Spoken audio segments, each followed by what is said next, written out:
Hi everybody. This section of International Marketing Management is going to help you link your marketing functions in an organization to the strategy of the business overall. So linking strategy and marketing is a very obvious thing, is because any activity that an organization is going to undertake is going to be a part of their strategy, so that they are able to fulfill the organizational goals, the objectives, mission and vision. So that's what you see in front of you. When we speak about the mission of an organization, it's the overall purpose of the business. So what could be the purpose of the business? Definitely making profits, succeeding, sustainability. Vision, the overall aspiration of the business, say for example having a 20% increase in their profits, or increasing the market share, or generating more returns on investments. Aims and goals. So they are generally small activities or milestones or benchmarks that an organization sets for itself, so that the overall mission and vision as a very larger term can be achieved in smaller sections. So that's the aim or the goal. But what's the objective? Daily, through functions, through activities, through tasks, through policies, through systems, what is it that the organization at the base level is doing across verticals, across departments, so that it can help the organization ultimately achieve its overall vision, mission and aim. Marketing objectives at the same time is could be anything. If you have a marketing plan in mind to develop a market, to develop a product, to innovate, to create, to launch, merge, acquire, delivering value.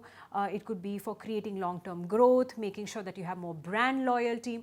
So your marketing activity could be for so many reasons, so many objectives, because marketing really concentrates on customers. It makes sure that it is able to create that bond and that relationship. It's not just about selling your products and services.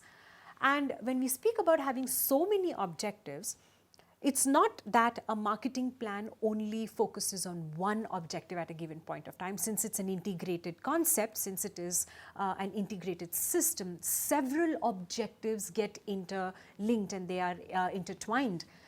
Looking at the planning process for marketing, at step 1 you have goal setting, which is obvious. Any plan starts with a goal. What do you do in the goal? You determine what do you want to do, what are your corporate objectives, because you're obviously not going to do anything out of the scope of the organization.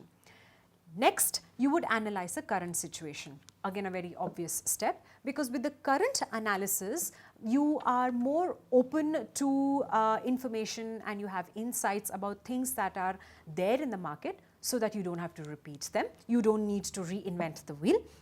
Marketing audit is undertaken, you conduct a SWOT analysis, you might want to go ahead do a PESTEL analysis over here, and you look at the marketing assumptions that you might want to keep in mind.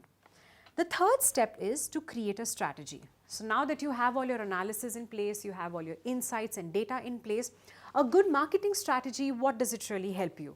Where does it really start from?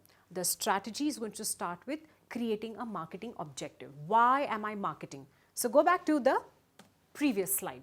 These could be your objectives. You want to develop a market, you want to develop a product, increase market share, I don't know, invest and get more customer loyalty, etc., etc. That's what you do over here in your objectives. Once you have a clear objective of your marketing plan, you then go and try to forecast and estimate certain results.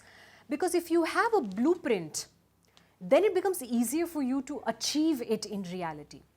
Next, what you do is you create alternative plans, because no plan is full-fledged or foolproof. You've got to make sure that you have a plan B or C just in case of contingencies. Last but not the least, once you have your plan in place, you have your blueprint in place, you've allocated things here and there, it's time for you to get your promotions and your resources to work on the plan. And over here, you work with a very good budget, a reasonable budget that doesn't really put the company in a financial drain situation, and then you have a detailed action plan. A lot of people use the Gantt chart over here, consider it like a project, and literally have dependencies and interdependencies marked in the Gantt chart. What does it really help you with? It helps you know who's doing what. So that's the detailed action plan. So now I have an activity for all of you. Think about an organization. For me, I have listed down the example of British Airways. I would want all of you to go back, think about British Airways as an organization. Look at the mission, vision, the objectives of the company. What does British Airways really want to achieve? And try to find out in the recent past, what has the organization done or accomplished through marketing as a function? What are you really going to use over here? This entire information on the slide. So go ahead, take up this little task and then get ready for your next section. Thank you for watching this section.